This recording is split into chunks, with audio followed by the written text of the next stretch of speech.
여기에 긴장된 표정의 한 청년이 사람들 앞에서 발표를 합니다.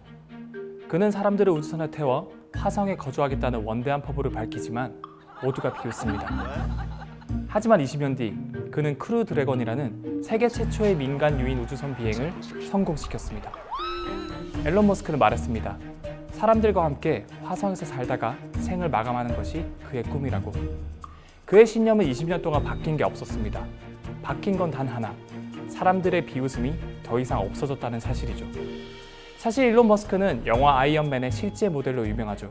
흥미로운 점은 아이언맨의 주인공이 로다주가 아닌 탐 크루즈가 될 뻔한 건 알고 계셨나요? 탐 크루즈는 애초에 아이언맨을 시작할 때부터 강력하게 본인이 아이언맨 역할을 하고 싶다고 어필했다고 하네요. 하지만 안타깝게도 감독 교체로 로다주가 아이언맨의 주인공이 되었는데요. 현실판 아이언맨인 일론 머스크와 끝내 아이언맨이 되지 못한 남자 탐 크루즈가 다시 뭉칩니다. 우주에서 직접 영화를 찍는다네요.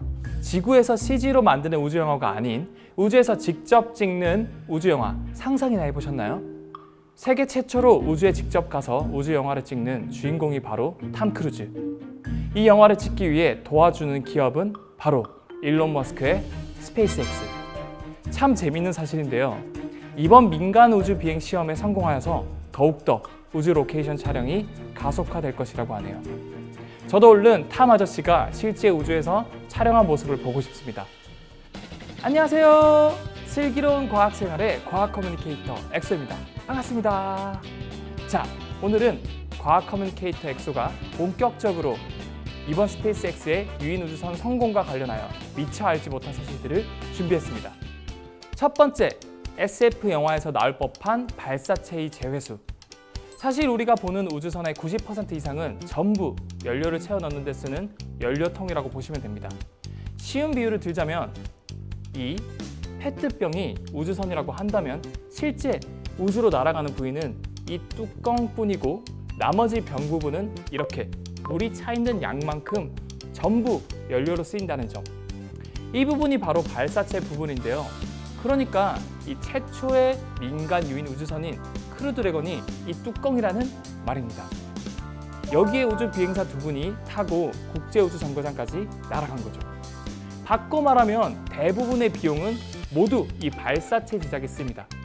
하지만 이 발사체는 기존에 한 번 쓰이면 버려졌죠.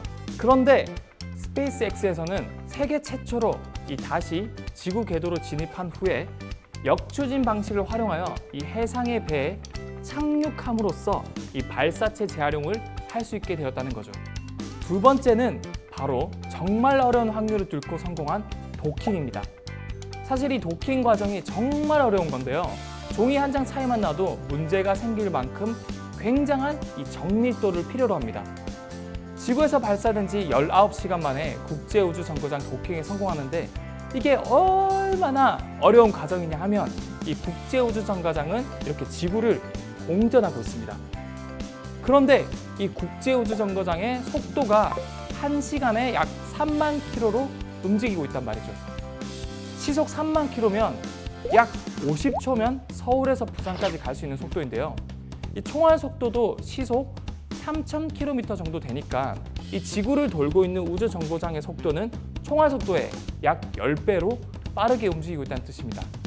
중요한 건 이렇게 빠르게 움직이고 있는 국제우주정거장에 도킹을 해야 한다는 뜻은 이 크루 드래곤 또한 이 국제우주정거장 속도만큼 유지를 해야 한다는 거죠. 쉽게 비유를 들자면 우리가 총을 한 발 쏩니다. 총알이 굉장히 빠른 속도로 날아가고 있겠죠. 그리고 몇 년 뒤에 다른 총을 한 발 더 쏴서 미리 쏜 총알을 맞추는 것도 아니라 정확히 이 앞에 날아간 총알 뒤쪽으로 다가가서 총알 뒷공무니에 살짝 닿은 채로 같이 이동해야 한다는 겁니다. 중요한 건 이 총알 속도의 10배 속도에서 이게 구현이 가능해야 한다는 거죠. 하지만 그걸 실제로 해냈고요. 이 과정은 모두 자동화 기술을 이용해 진행되었다는 점.